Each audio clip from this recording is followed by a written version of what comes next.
Do I love you? Do I lust for you?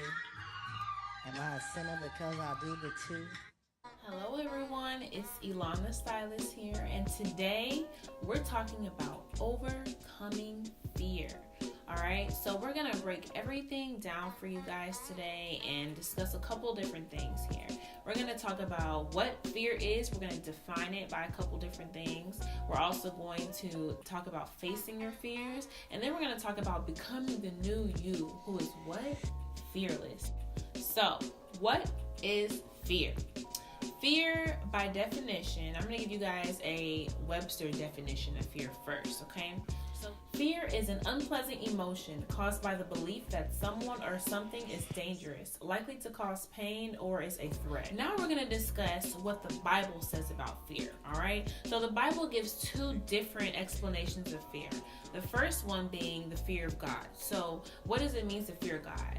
Fearing God means literally just to respect Him or to give reverence to, okay? I fear God because I know that means I don't have to worry about making every decision on my own. Allowing Him to lead me is what it means to respect Him. Following Him in life, because my will doesn't really mean anything at the end of the day. I can make all these different mistakes if I try to do things on my own, but if I just follow God and respect Him, give reverence to Him, He will lay aside a path just for me so that my life can go in the best direction possible.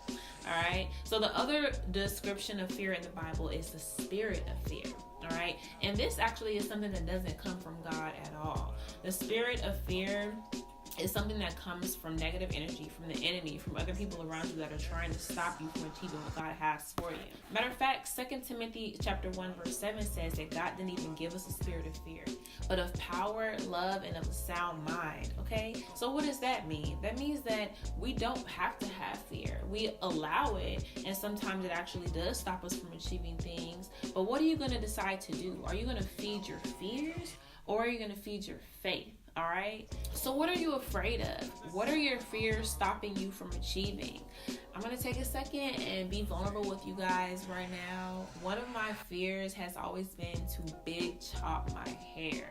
Okay, so I used to have a pretty good length. It wasn't that long, but I had a little cute afro that was kind of damaged. It was damaged from color processing. I had red hair, very similar to the color of this bob that I have now, but it was damaged. Anyone that knows anything about color knows that once you color hair red, it fades almost instantly. It's a color that is very hard to keep up with. So I had to keep adding more color to my hair over time to make it stay vibrant and fresh.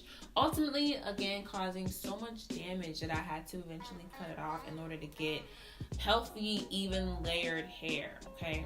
So when I finally decided to let go of my fears, let go of my damaged ends, that's when my fro could finally flourish, okay? Fear works the same way in our lives. Once we let it go, then we'll be able to flourish in our lives and get to everything God has for us, okay? So how about this?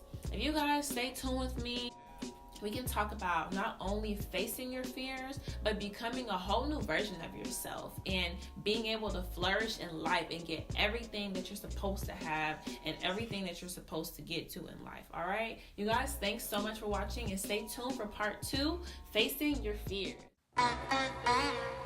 Bonita apple boom, you gotta put me on. Bonita apple boom, I said you gotta put me on. Bonita apple boom, gotta put me on. Bonita apple boom, I said you gotta